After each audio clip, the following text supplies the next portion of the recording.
Ok, pues nuestro texto de hoy es 1 de Juan 2, del 28 al 3:3. Dice así: y ahora, hijitos, permaneced en él, para que cuando se manifieste tengamos confianza, para que en su venida no nos alejemos de él avergonzados. Si sabéis que él es justo, sabed también que todo el que hace justicia es nacido de él. Vamos a leer hasta ahí y ahorita vamos al diagrama del flujo para que nos ayude a ver qué es lo que vamos a estudiar el día de hoy. Vamos a hablar, el tema de origen es la segunda venida de Cristo, ¿verdad? Y habla de que nosotros tenemos que permanecer en Él, tenemos que vivir en justicia, porque si somos hijos de Dios, el mundo no nos va a conocer, pero aún así seremos transformados y debemos purificarnos mientras esto sucede. Los que no son hijos de Dios, pues no conocen a Dios, dice Juan. Ok, bueno, Juan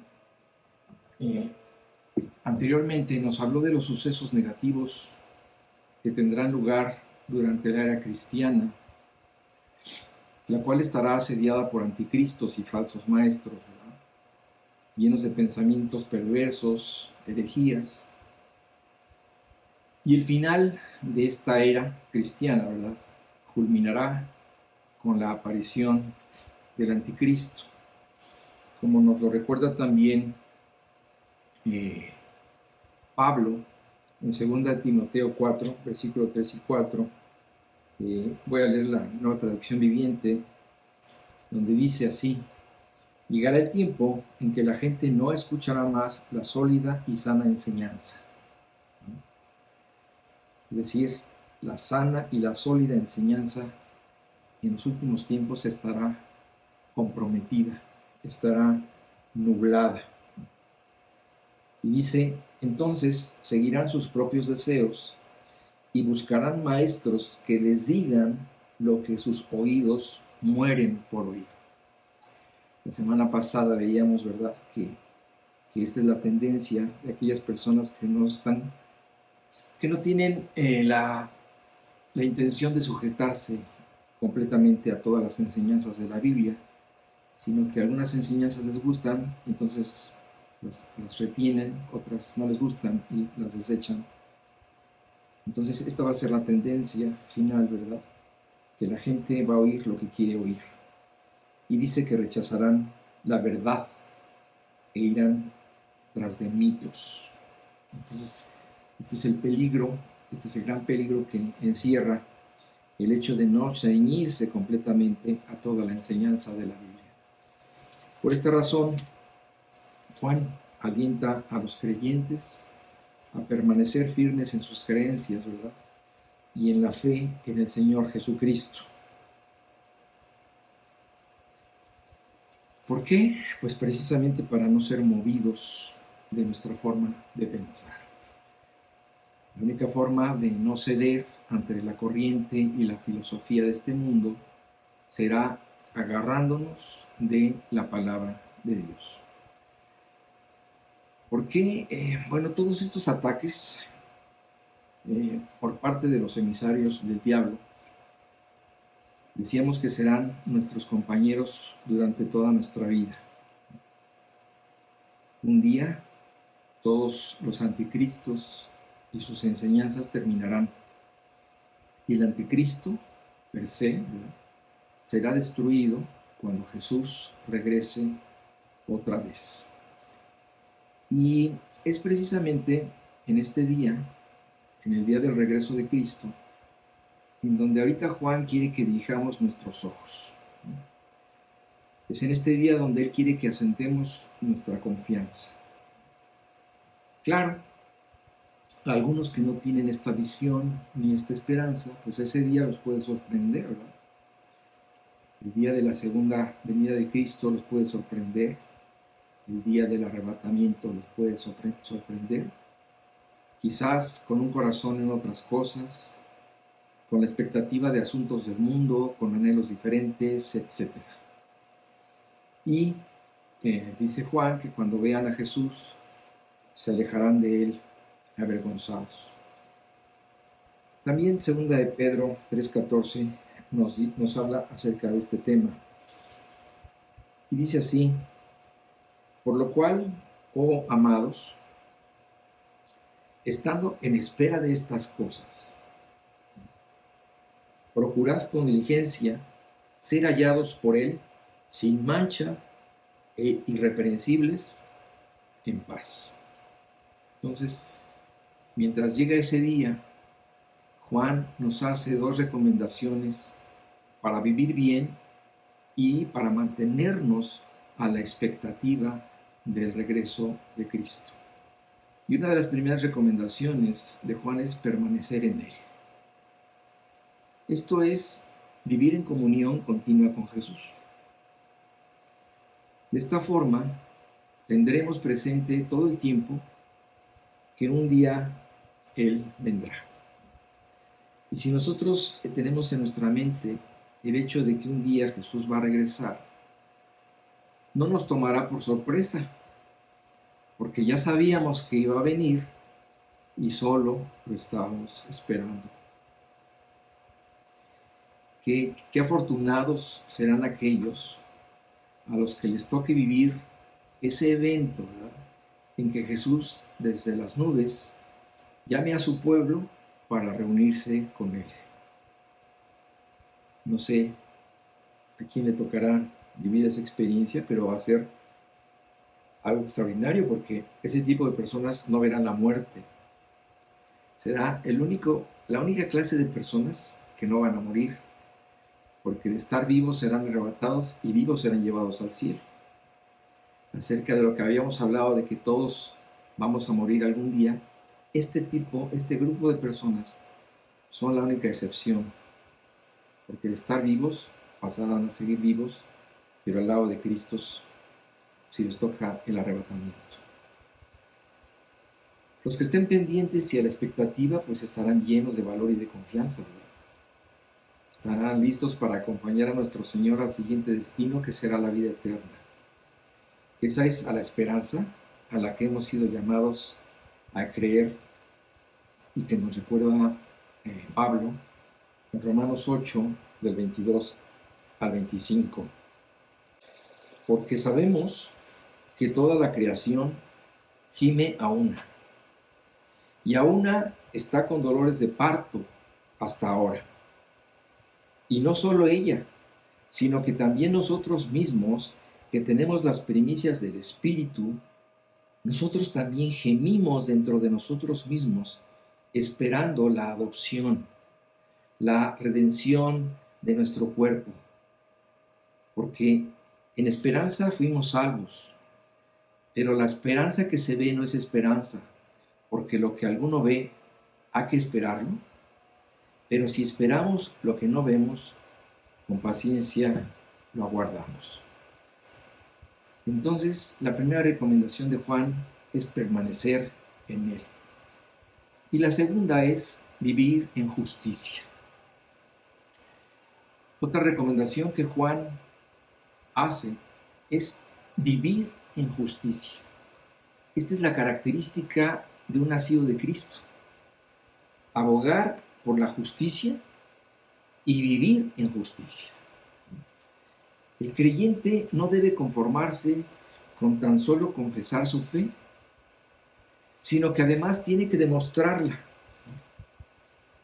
Las personas que te ven, que te rodean, que de alguna forma tienen un trato contigo, deben darse cuenta que tú eres distinto por tu forma de ser, porque eres justo, porque no buscas sacar ventaja, porque incluso te interesan los demás y no solo ves por lo tuyo propio. Las personas deben darse cuenta que tú eres un nacido de nuevo antes de que se los digas. Entonces, Juan nos recuerda estas cosas que como cristianos nunca deberíamos olvidar. Pero lo hace, ¿no?, para que tengamos presente el día en que cada uno de nosotros estará frente al Creador y que nuestras obras serán probadas. Como dice Pablo precisamente en 1 Corintios 3, versículos 13 y 14. Aquí Pablo está apuntando precisamente a ese día en donde todos nos presentaremos ante Cristo en el tribunal para presentar nuestras obras.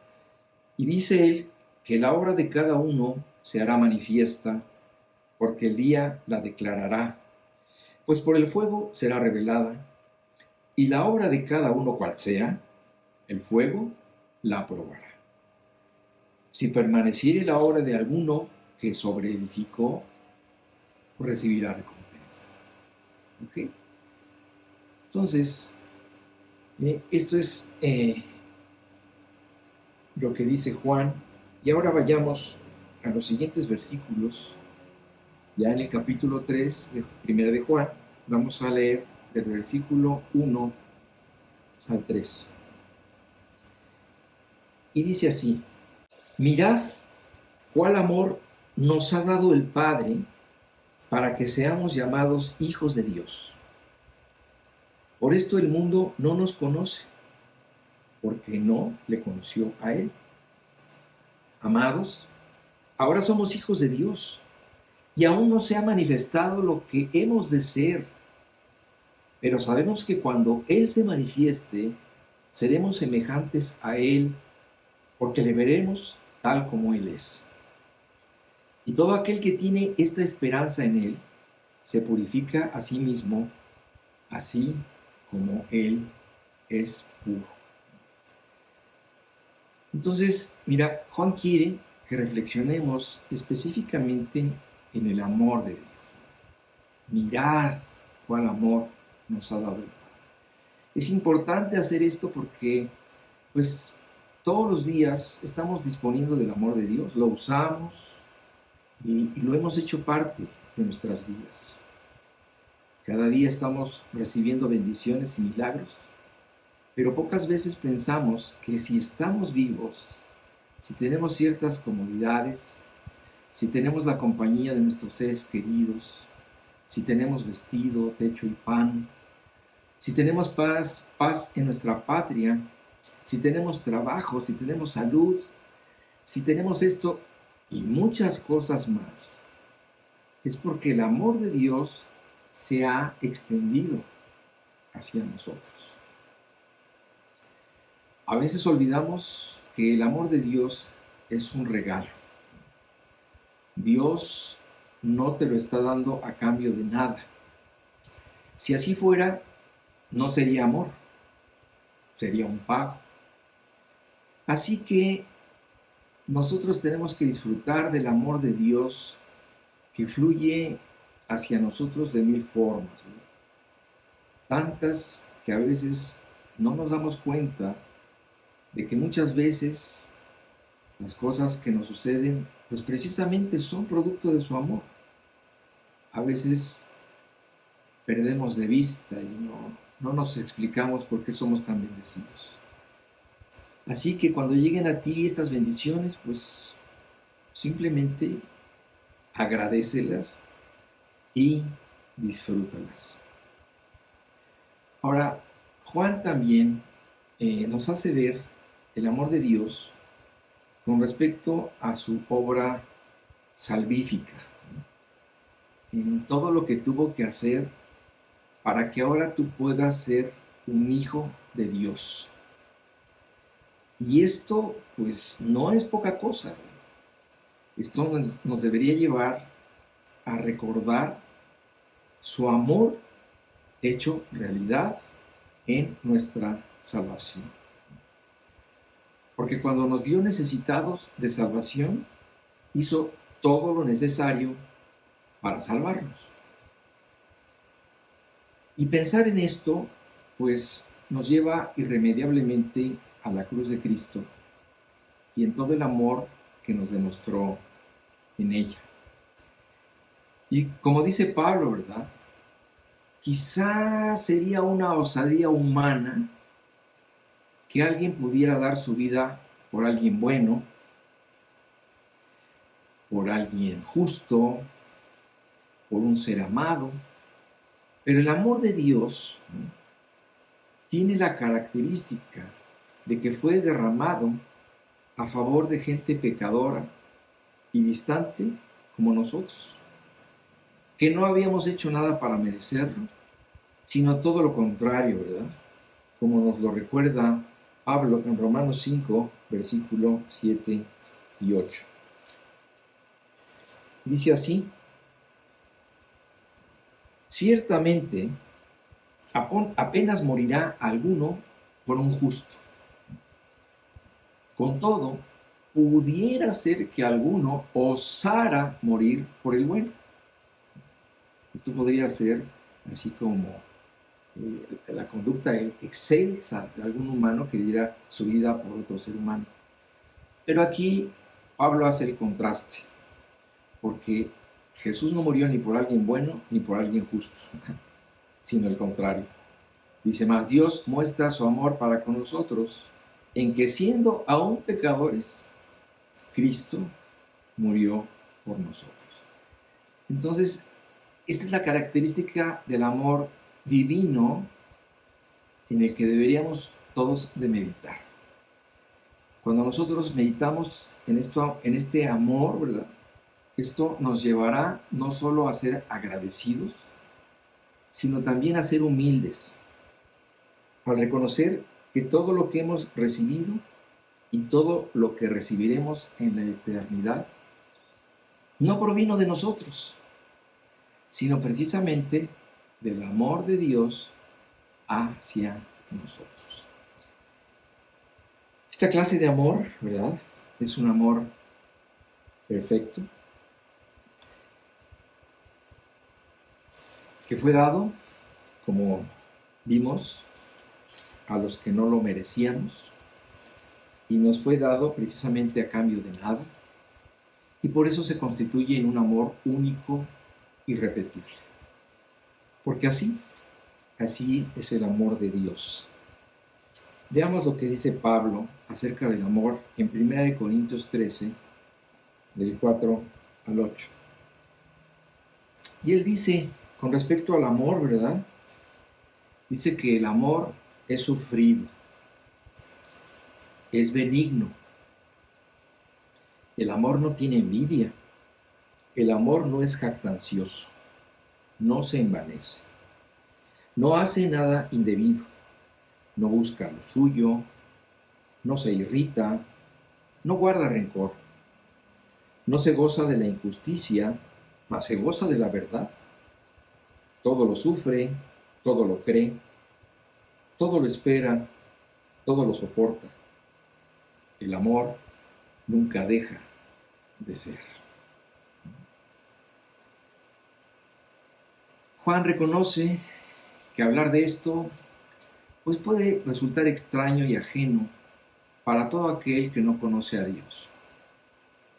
Francamente es entendible, porque son cosas que le son ajenas. No las comprende porque no ha entablado una relación con Dios. Y aunque la gente puede ver al cristiano como un soñador,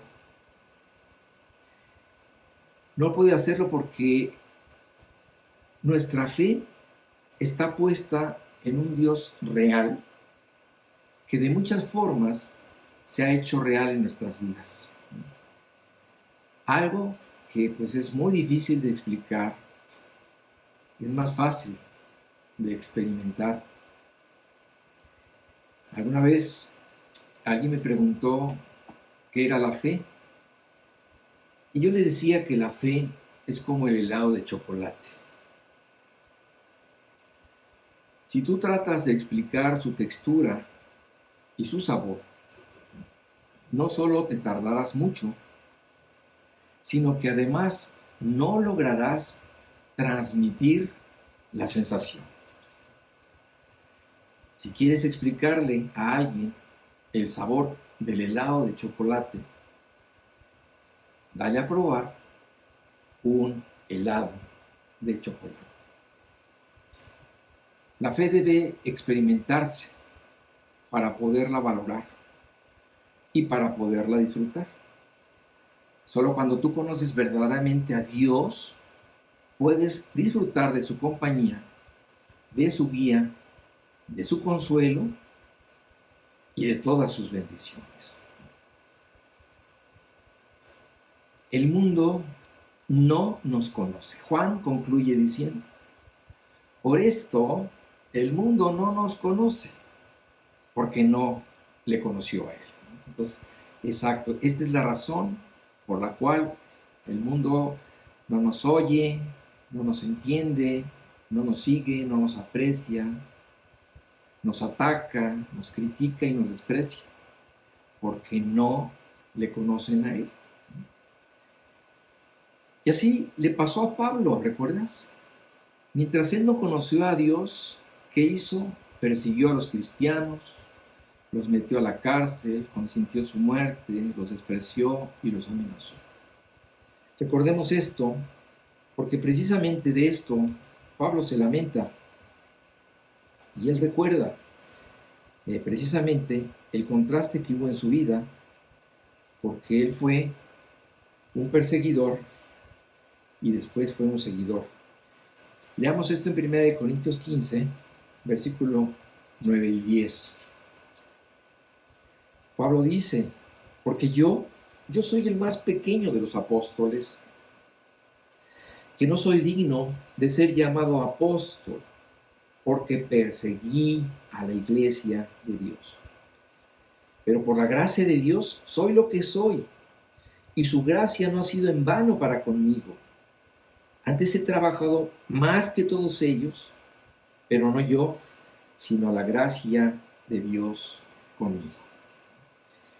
Y mira, a través de mi vida me ha tocado ver el milagro de la transformación en aquel que se convierte, no solo por su cambio personal, sino por el trato hacia los cristianos, a los cuales alguna vez pues vio con desprecio y después de haber tenido un encuentro con Dios, comienza a quererlos, a apreciar su compañerismo y su amistad a tal grado que con toda convicción les llama hermanos.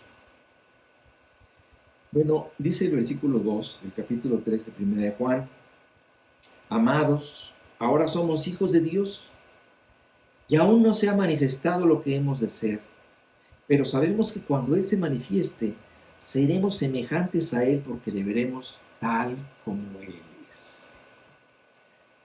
Ahora, Juan se dirige a sus oyentes como amados. ¿Se acuerdan? Antes les dice niñitos, les dice hijitos, ahora les dice amados.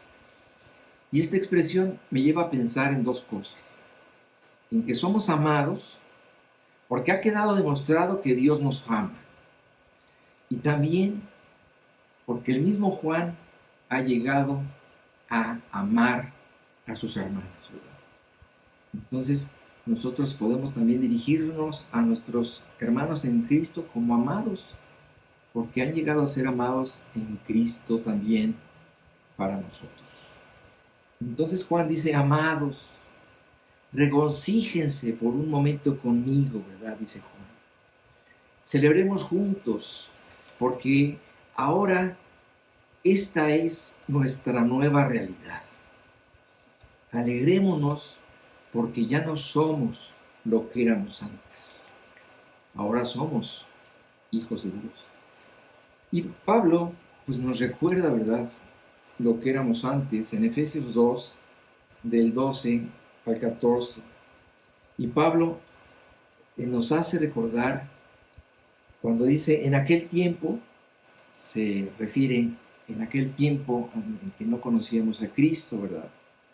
Dice, en aquel tiempo estabais sin Cristo, alejados de la ciudadanía de Israel y ajenos a los pactos de la promesa, sin esperanza y sin Dios en el mundo.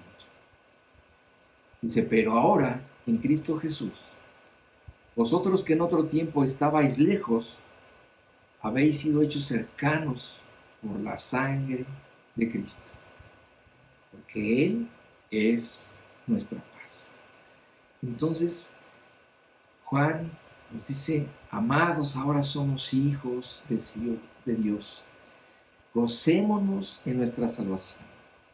Gocémonos porque nuestra vida y nuestro destino ya son suyos, porque hemos visto los beneficios de conocerlo y de pertenecer a su familia, porque sabemos que nadie nos arrebatará de su mano y que Él estará con nosotros todos los días hasta el fin del mundo. Juan nos quiere hablar acerca de nuestra transformación. Juan nos quiere explicar que haber aceptado a Dios en nuestras vidas y habernos reconciliado con Él es un hecho tan grande y tan importante que trasciende el tiempo y esta vida. Sí, todo lo bueno que puedas vivir aquí no tiene comparación con lo que vas a recibir y vas a hacer en el futuro. A mí me parece muy triste el pensamiento de aquellos que no tienen esperanza, que creen que esta vida lo es todo y que después de ella pues no habrá nada más. Dios enseña todo lo contrario y alienta a todo aquel que no ha tomado una decisión a favor de Dios a que lo haga. ¿Para qué? Para que se integre a la familia de Dios como hijo y así pueda ser heredero de las promesas de Dios. Entonces, Juan nos dice, aún no se ha manifestado lo que hemos de ser. Es decir, Juan nos dice, lo mejor está por delante. Lo mejor está después de esta vida. ¿Y qué es lo que hemos de ser? Bueno, desde luego, la lista de lo que seremos en el cielo y de lo que recibiremos es muy larga. Pero Juan destaca algo grandioso. Dice que seremos semejantes a Jesús porque le veremos tal como Él es. Esta es una verdad que muchos autores de la Biblia tratan. Es una verdad que, por ejemplo, también Pablo nos presenta como una realidad futura en Romanos 8:29 y nos la muestra de la siguiente manera.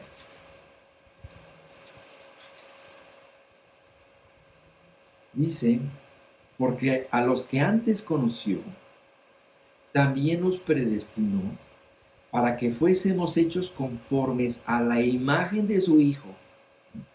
Es decir, esto es a lo que hemos sido destinados, a ser hechos conformes a la imagen de su Hijo, para que cuando seamos nosotros hechos a la imagen de su Hijo, Él sea presentado como el primogénito, como el hermano mayor entre muchos hermanos, los cuales seremos nosotros. Entonces, esto implica que nosotros seremos perfectos en el cielo, con justicia perfecta, santidad perfecta y un cuerpo perfecto. Sí conservaremos nuestro aspecto humano, pero sin defectos y sin límite alguno. Nuestras capacidades físicas, intelectuales y piadosas estarán en su máxima expresión, porque seremos semejantes a Jesús. Y fíjate cómo la expresión habla de semejanza. Nunca seremos iguales, porque Él es el único e irrepetible Dios hombre. Pero de todos modos, nuestra transformación será asombrosa. Cuando Pablo se refiere a esta transformación en Efesios 3, 20, 21, dice lo siguiente.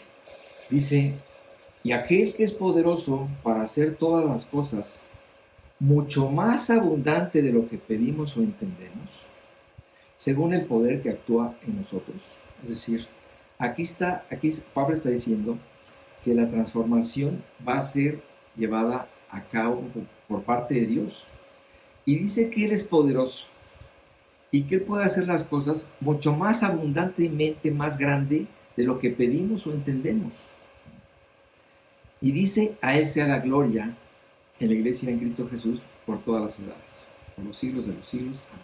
Entonces, aquí Pablo nos da una especie como de aliento al esperar que las cosas que van a suceder van a ser mucho más allá de lo que nosotros pensamos, porque pues sí, nosotros podíamos especular mucho al respecto y podemos dar rienda suelta a nuestra imaginación de cómo van a ser las cosas allá, pero lo que debe bastarnos es el simple hecho de saber que seremos semejantes a Jesús.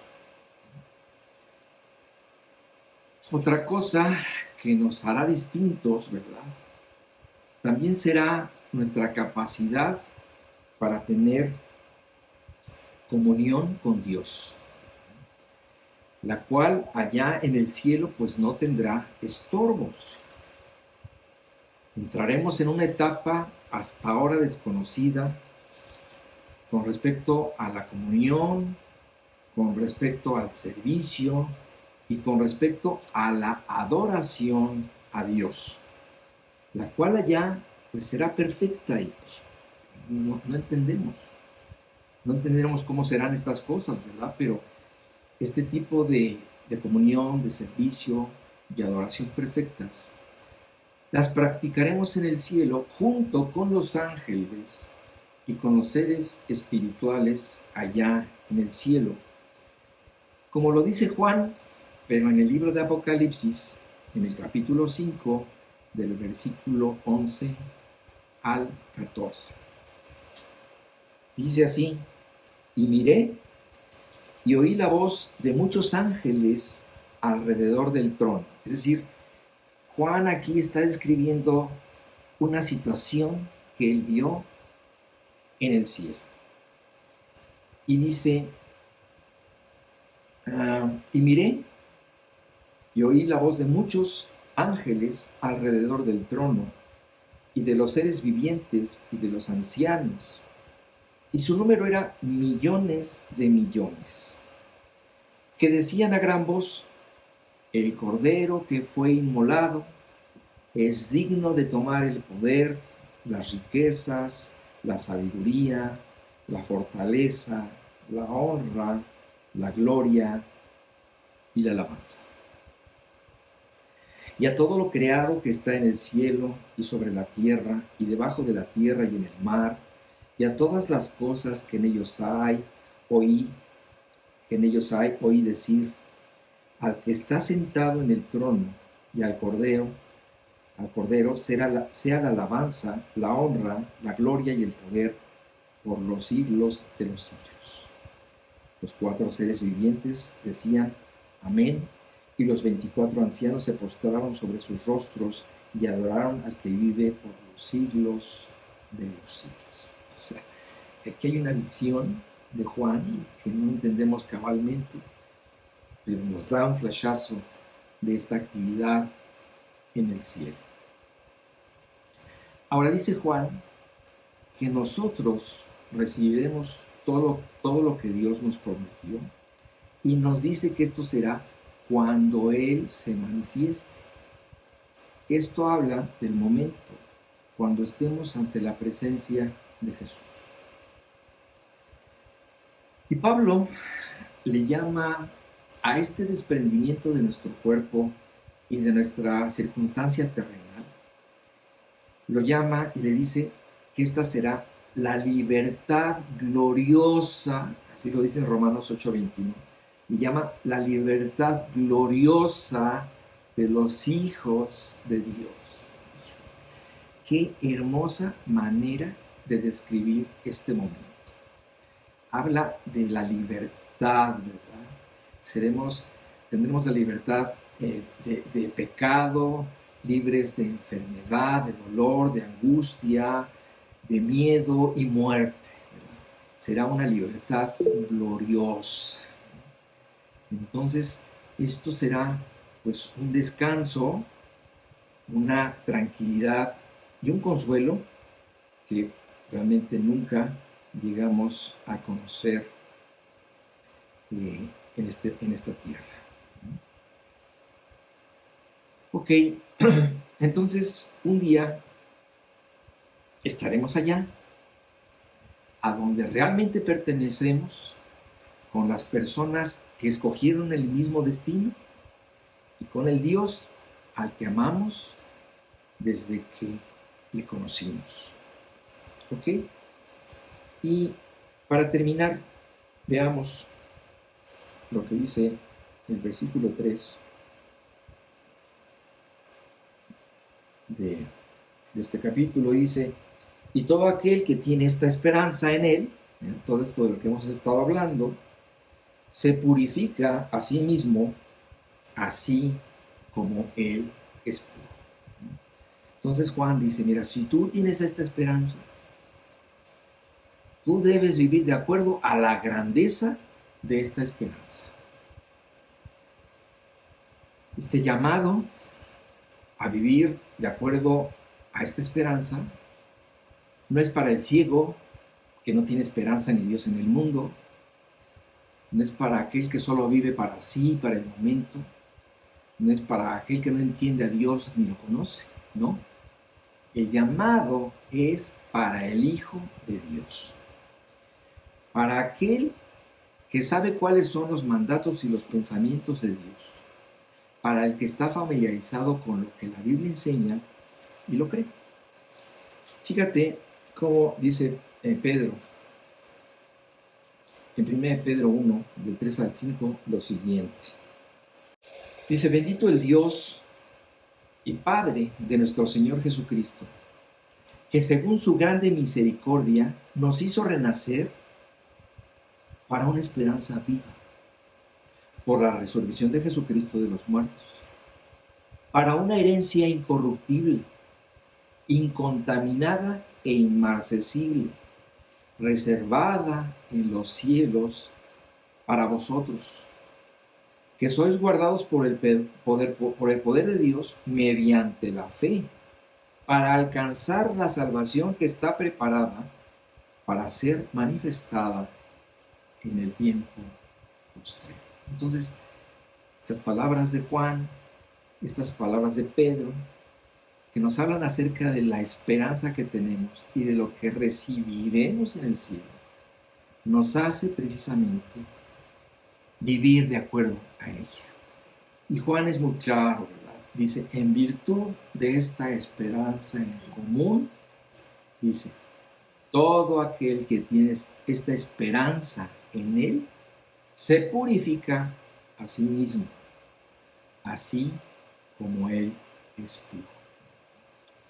Entonces, mientras todo esto sucede, mientras llega el día de nuestra transformación, mientras nosotros adquirimos las promesas que Dios nos ha dado, mientras llegamos al cielo, somos llamados a purificar nuestras vidas.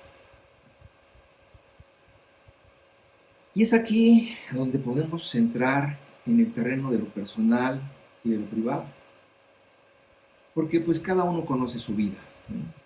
Y sabe cuáles son las áreas que ha descuidado y que debe vigilar. Quizás haya cosas sobre las cuales alguna vez tuviste victoria, pero las descuidaste y se han vuelto a imponer.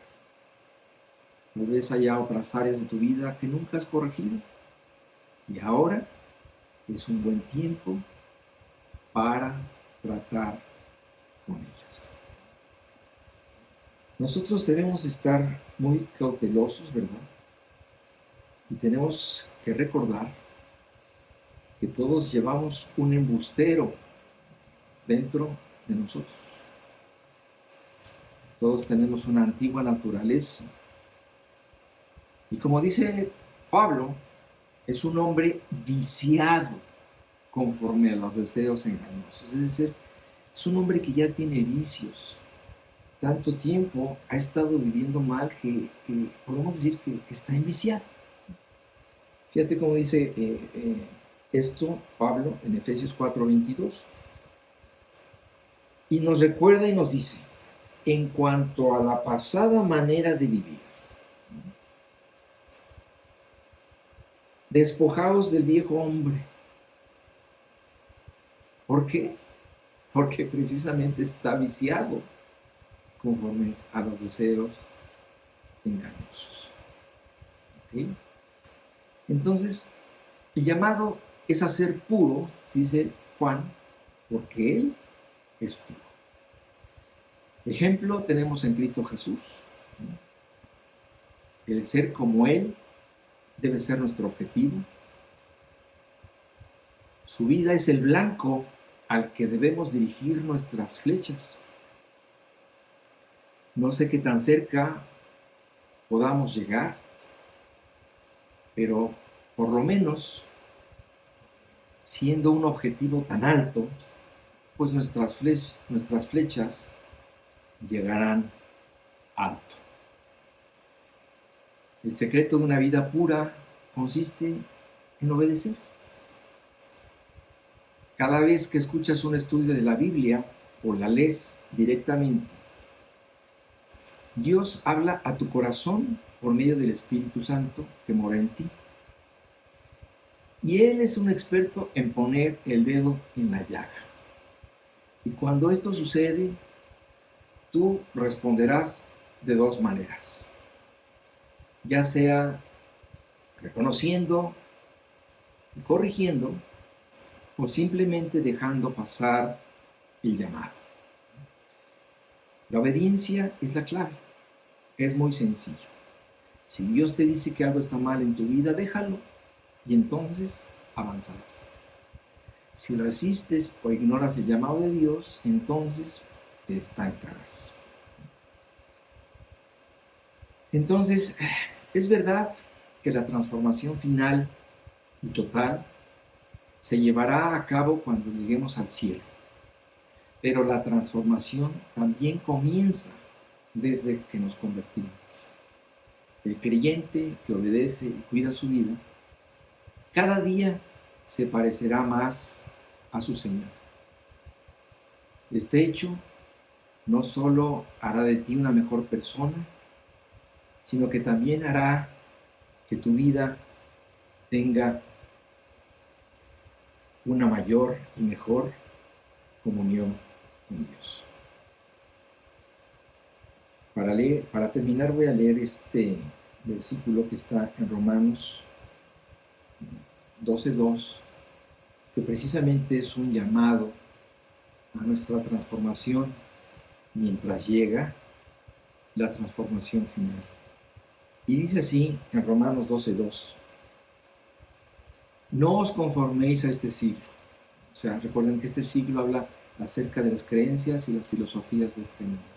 O sea, no se conformen a la forma de ser de este mundo, sería una traducción, sino transformaos por medio de la renovación de vuestro entendimiento, para que comprobéis cuál sea la buena voluntad de Dios, agradable y perfecta. Ok, pues hermanos, amados, que Dios los bendiga. Maranatha.